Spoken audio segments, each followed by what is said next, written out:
estos programas funcionan cuando se focalizan bien.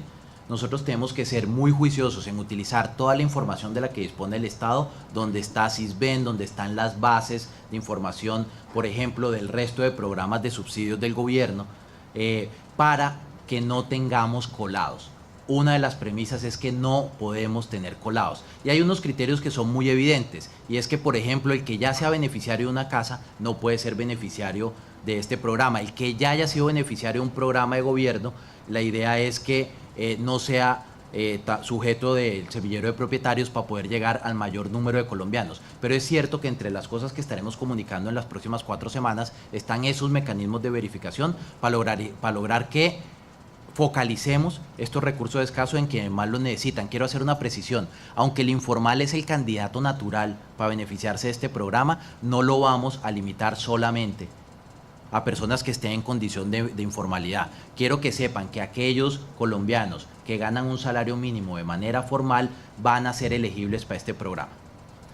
Segundo, ¿cómo garantizar que el sistema financiero los vincule?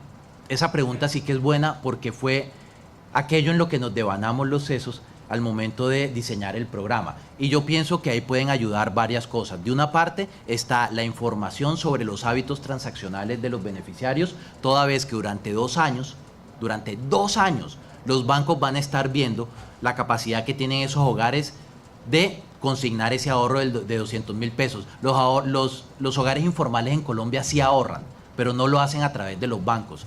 Este programa va a permitir visibilizar ese ahorro. Entonces, lo primero es que van a tener información que antes no tenían. Segundo, van a tener un capital semilla, y un capital semilla que va a hacer que el nivel de riesgo del crédito sea menor. Y un capital semilla del orden de 5 millones de pesos por una vivienda de interés prioritario que hoy cuesta 54, no es en lo absoluto marginal, es cerca del 10% del valor de la vivienda. Eso completa el colateral y reduce el riesgo.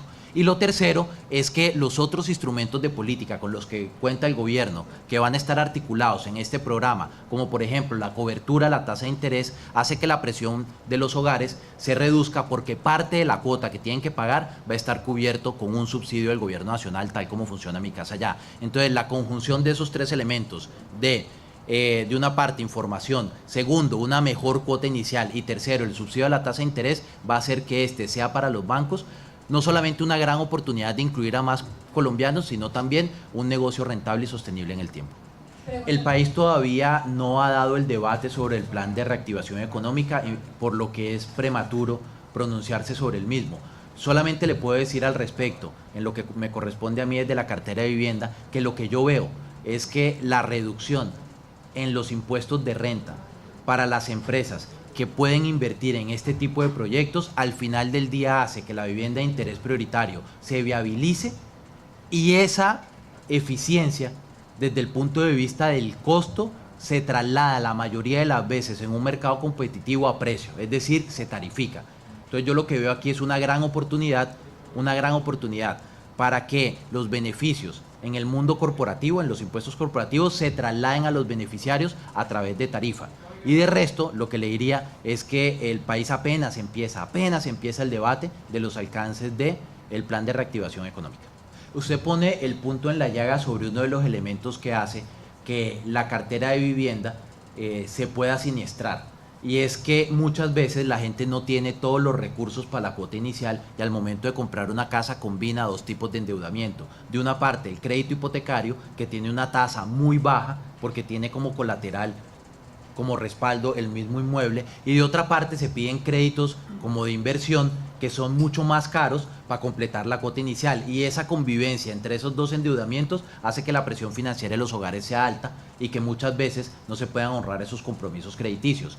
Este programa prevé ese problema y lo soluciona. ¿Por qué lo soluciona? Porque va construyendo durante 2 años ese capital que complementa la cuota inicial. Lo que nosotros queremos es que los beneficiarios del programa Semillero de Propietarios no tengan que endeudarse un solo peso para la cuota inicial. ¿Por qué? Porque entre lo que lograron ahorrar en los 2 años más el subsidio del gobierno, tendrán completamente cubierto ese componente, y por lo tanto la única intervención en materia de crédito será para financiar la vivienda, en lo cual juegan todas las entidades financieras. El Fondo Nacional del Ahorro es una de ellas, pero también espero que todos los bancos de manera masiva se presten para sacar adelante este programa. es importante entender, este ministerio tiene una gran complejidad desde el punto de vista de comunicación, y es que aunque es el rector de la política de vivienda y de desarrollo urbano, al final es competencia de los gobiernos subnacionales y de los entes territoriales la planeación urbana. Yo desconozco el concepto de curaduría, yo desconozco el concepto del POT y toda la documentación que respalda la construcción de estos proyectos.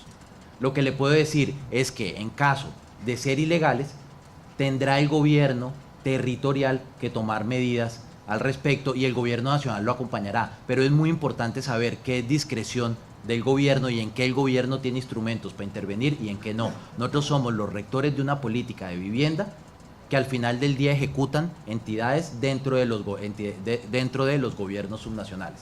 Entonces, no quiero ser presuroso en una declaración al respecto, solamente le diría eso, por supuesto, enmarcado dentro de la ley y cumplidos los procedimientos, nosotros respaldaremos la decisión que tome la entidad territorial.